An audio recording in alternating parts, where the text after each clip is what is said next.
好啦，乡亲啊，这个网络顶有一份针对着立法委员的星座大调查，113席的立委，天秤座甲双鱼座占上多，各有14个人。伫咧立法院协商或者是投票，文武场拢真牛的立委，你敢知影因的星座是啥？网友分析，113席立法委员，天秤座、双鱼座排第一，占14席。民进党的双鱼座委员嘛，这要10个人，或嘛是双鱼座立委蔡友宜、滚爽笑讲，根本是双鱼误国。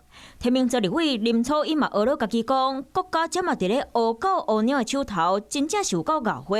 那咧立委同僚对这两个星座有啥看法？他们在这个跟选民的这个连结度上面是比较高的，所以在选举的时候，大家会青睐他们。为什么他们会比较多？那我巨蟹居然是比较少的哈。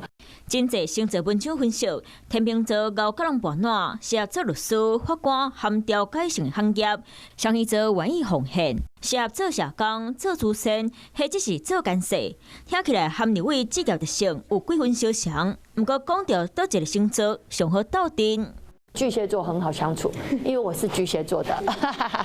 巨蟹座陈登辉当然和家己较合，其实星座是统计学，嘛是包括个人经验。若讲不准，就要家己判断啊。